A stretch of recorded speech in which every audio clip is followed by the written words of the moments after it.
There will be many instances in an urban survival situation where you'll have no furniture, there'll be no furnishings, and you'll need to improvise to make furnishings. Always remember that the nature of this course is survival essentials, not survival non-essentials or bushcrafting. So this, like I've explained in many other videos, just borderlines that departure from survival essentials. It's essential because there are things you'll need to improvise that relate to you eating, you sleeping, you being protected from the elements, and they're survival essentials. So that's the extension that I'll make. That's as far as I'll go in terms of making an extension from survival essentials, because they are still related directly to survival essentials. Now, when we start talking about I've got to go to 40 Winks and buy a $5,000 bed and all that sort of stuff, that's not survival. That's luxury. And when we start talking about bushcrafting, that sort of stuff, that's still luxury. That's not survival. Now, in this video, I'm going to explain to you how to quickly make a bed. Okay? No survival abode, and it's fucking messy at the moment. It's completely intolerable. There's my essential oil I like to pour on myself as I sleep. It puts me to sleep like a baby. There's my fucking most comfy bed. Completely torn apart as I do when I sleep and dream. Oh, nothing changes. Fucking water bottles everywhere. I consume water. There's my laptop, my go bag, my main bag, those equipment. The point is, everything you see here is unlikely to be around when you're in a similar room in an urban survival catastrophe. So the first thing you've got to do, if you're sticking by for a while, say a day or two, and you've got some, let's just say you have your bag and you've got a bottle or two of water in there with some snacks, and you're sticking by for a day or two, you need something to sleep on. Now, technically speaking, you can take off a jumper, take off a layer of clothing, roll it and sleep on the floor, but that's uncomfortable, and this is going to convect. Is it convect or radiate? It's going to, I think the proper term's convect, and it's going to pretty much transfer all the cold energy in the floor is going to transfer to your body. You don't want that while you're sleeping. You'll know all about that if you've ever slept on a cold surface. So, essentially, the first thing you do is look nearby for any shrubbery, and look, bang, that's a gold mine for a bed. So I'm not going to do it, because I'm pretty sure you can understand my simple explanations. What you do is get a knife, a small saw, part of your kit, and if you don't have them, just break them off.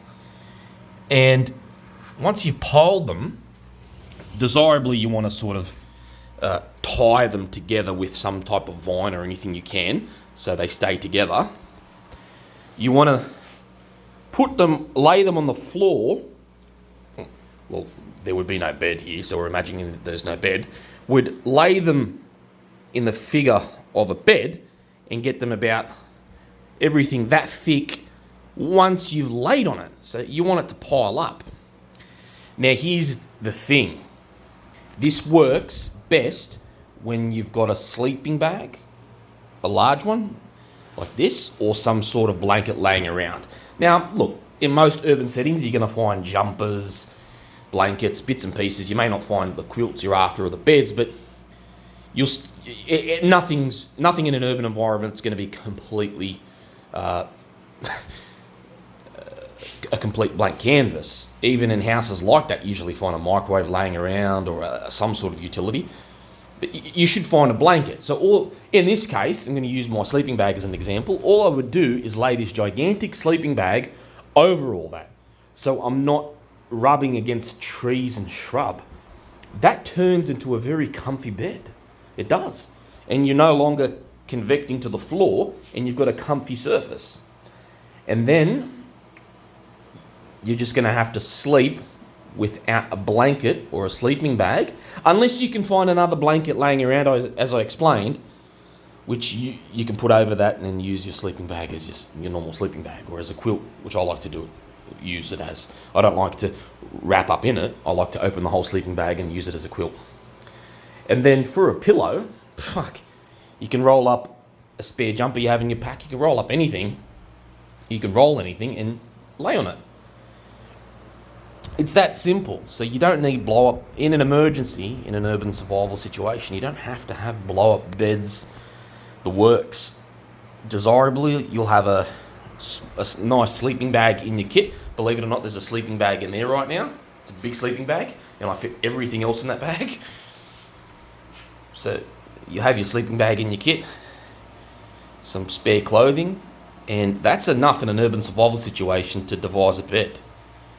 Again, all you've got to do is get shrubbery, lay it on the floor in the figure of a bed, lay some sort of blanket over it so you're not rubbing against it and sleeping on the actual fucking thing and having spiders come all over you and all that. And you should be sweet. You've got a nice surface to sleep on and you're not getting cold. That's the most important thing, that you're not convecting off a floor. So there are a lot of structures where it's just concrete floor, wooden floor, etc., tiled floor, and they're habitable. So you can stay in them in an emergency situation, but to sleep on the actual floor would be freezing. So you've got to use your brain. You've got to try and find a quilt, a blanket, anything, lay it over all those trees and shrubs you've collected as the bed base, as the mattress, and then you've got your sleeping bag, like I do in my bag, and you can put it over you and have a nice and comfy sleep.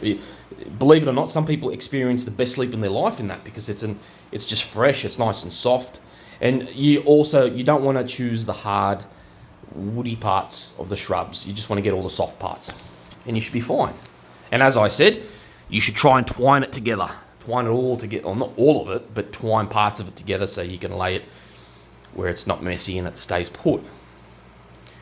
And that's as simple as it gets in terms of improvising a bed. So what do you need in all of this?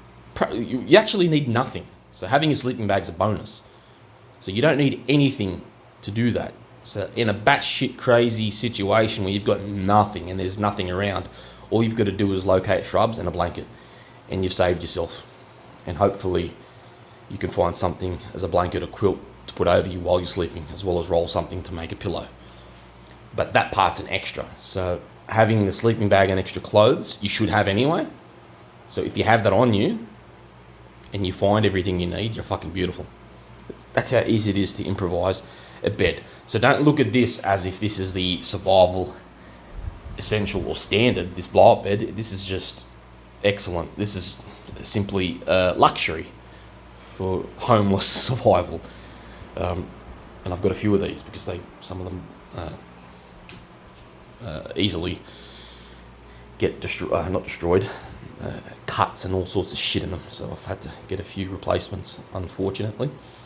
But yeah, that's not a golden standard of survival, urban survival. It's just a luxury. So that's why I'm not telling you that